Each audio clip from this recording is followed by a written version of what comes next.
Happy Tuesday, guys. What's up? Welcome into another episode of the Daily Juice Podcast with me, Matt Perrault, at Sports Talk Matt. That handle, all my socials. We are officially on a heater, boys and girls. College basketball has now gone up to 45-30, a 3-0 sweep of the board yesterday. Well, look, it's good that we're doing that because NBA basketball couldn't be worse. We're down 10 units in the NBA. But we are now way up in college basketball to make up for it. We're now up over 10 units for really 13 units now, over 13 units up for the year so far in 2024. And we're back with 3 bets in college basketball. We got to keep riding it. This is a very difficult college basketball slate. So if we go 3-0 tonight. An 0-3 is coming, okay? We're going to go 0-3 at some point this week. I guarantee it. But maybe it's tonight. I don't know. But we're off to a very good start. Really not off to a start. We're having a very good year in college basketball. You know, whenever you're over 60% in any sport betting, it's a good thing. So not going to argue. The Duke cover was incredibly fortuitous. Kid missed the free throw on a 1-and-1. Duke gets the rebound. They dribble out the clock. They win by 8. We covered. The other 2 were easy walk in the parks. Texas Tech killed Kansas, and TCU annihilated West Virginia. So 3 favorites, all at home, all covered. I'm going to go back with favorites. I'm going to lay a couple of big numbers. I will see if it's really a dog day after favorites doing well. Dogs may come back and bark. We'll see. This podcast being brought to you by OmahaSteaks.com. Guys, Omaha Steaks, the world's best beef. They've got this very cool offer now. Omaha Steaks new subscription program. OmahaSteaks.com/juice to join. Lock in your price plus an extra 10% off every subscription order, and you get 3 burgers for life when you subscribe. 5 generations of family-owned expertise means uncompromising quality you can trust. Every steak and every entree is flash frozen, vacuum sealed, and ready to prepare whenever you are. It's all backed by their unconditional 100% money-back guarantee. Go to omahasteaks.com/juice and subscribe today. One more thing that is back again, if you're looking for a little NBA, if you're looking for another out that you need, we do have this code with FanDuel, FanDuel.com/dailyjuice. This is for new customers in legal states for FanDuel. You bet $5, you get $150 in bonus bets if your bet wins. That's FanDuel.com/dailyjuice. New customers get a $5 bet. You get $150 if you deposit. You put in $10 into the account and bet $5 in real money. If it wins, you get $150 in bonus bets at FanDuel at FanDuel.com/dailyjuice. All right, let's start talking about North Carolina. I will be on Sports Grid later tonight. I'm doing late night. I'm doing both the Bostonian versus the book during the day, and then late night I'll be on 10 o'clock Eastern time on Sports Grid. I don't know if I'm going to wear the blue jacket. If you know what I'm talking about, I have a beautiful North Carolina blue jacket that I've been wearing. I wore it on Sports Grid and on BVB on the week of the Super Bowl, and North Carolina lost. They did not cover. They lost at home to Clemson by 9. They lost at home to. They lost at home to Clemson. No, that was the Miami game. They won by 3. They didn't cover. They won, but they didn't cover. That's what it was. So now I'm going to pull it back out. Carolina has lost 2 of the last 4 games outright. Covered once in their last 4 games. This is a big test for Carolina.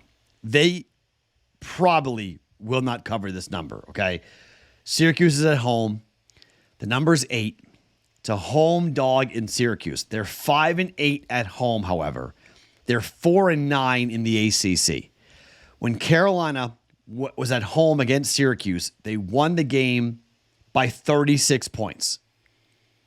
They covered by 24. They were laying 12. They won by 36. Now, like any college basketball team, they're a much different team at home, right? Much better.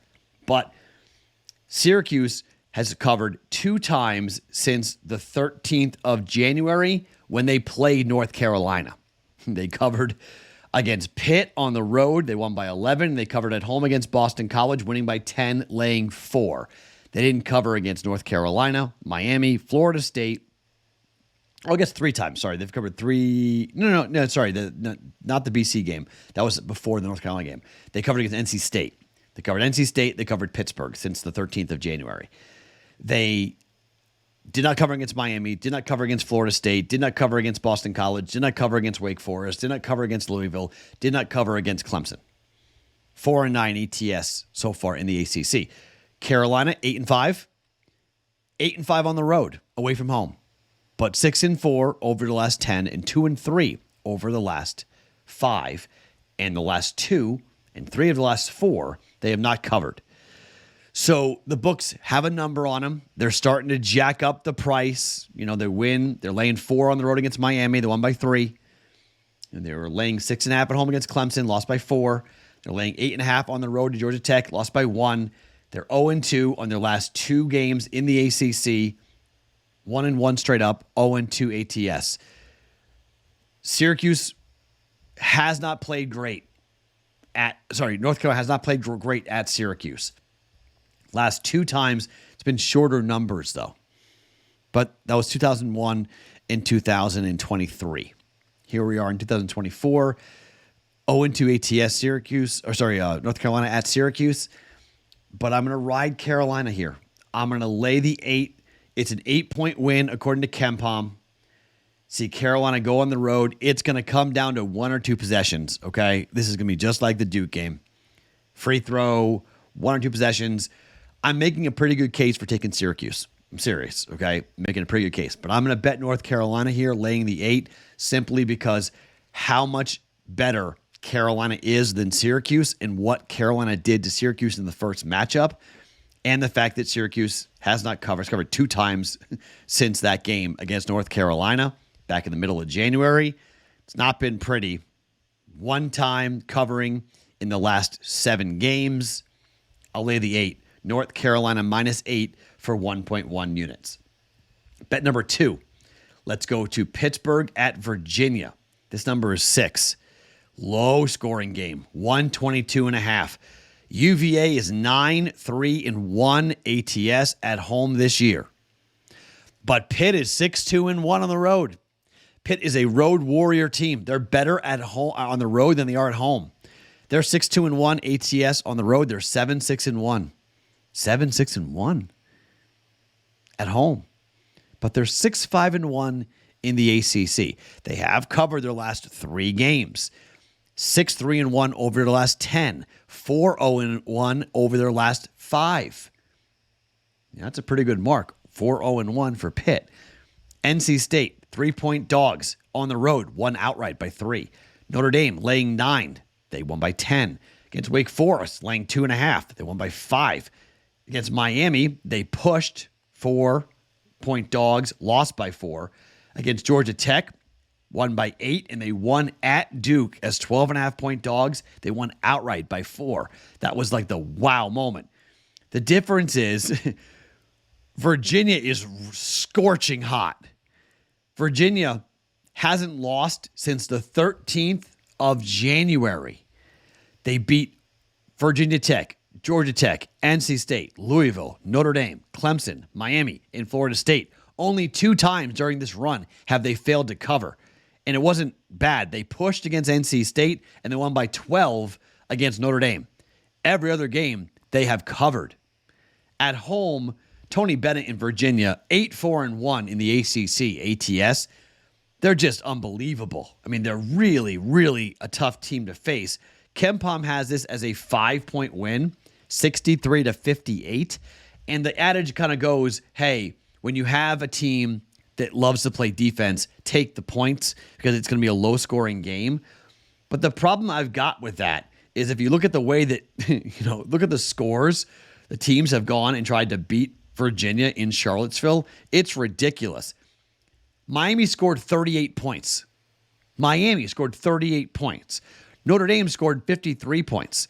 NC State scored 53 points. Vodtech scored 57 points.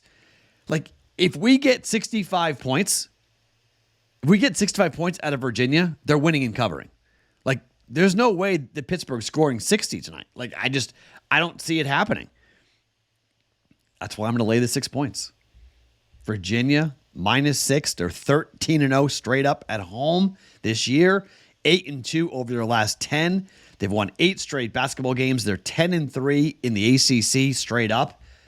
They're going to win the game, and I think they had a darn good shot at covering the 6. Virginia, -6 for 1.1 units. And just like last night, 3 favorites, okay? That was 1 road favorite in the ACC. I got 1 home favorite in the ACC, and we're going to end it with St. John's at Providence. Providence is laying 1. This is going to be an unbelievable basketball game. You guys know how I feel about Kim English and Providence, okay? At home, Providence is a really hard place to play. But they're 7-6-1 ATS. 9-4 in the Big East, however. At home against the Creighton Blue Jays, they were 2-point dogs. They won the game by 4. At home against Georgetown, they were laying 11. They won by 8, but they did win. Xavier was the one kind of anomaly there where they were laying 2. They lost by 20. Beat Seton Hall. I think St. John's, this is the return of Rick Pitino to Providence. I mean, this is going to be an electric atmosphere. And I can't wait to see. They might be doing something for him. It wouldn't shock me if there's some type of, I don't know, tribute, ceremony, something. But this is going to be an electric atmosphere for Rick Pitino to come back. A guy who coached at Providence from 1985 to 1987. And, I mean, they were awful. Took them to the Final Four in 2 years. Immediate turnaround. A lot of old-timers remember Rick Pitino and what he did in the 80s, which kind of kickstarted his career. I'm taking Providence. This building's going to be on fire. St. John's is 5-7 on the year. It's a 1-point win for Providence, according to KenPom.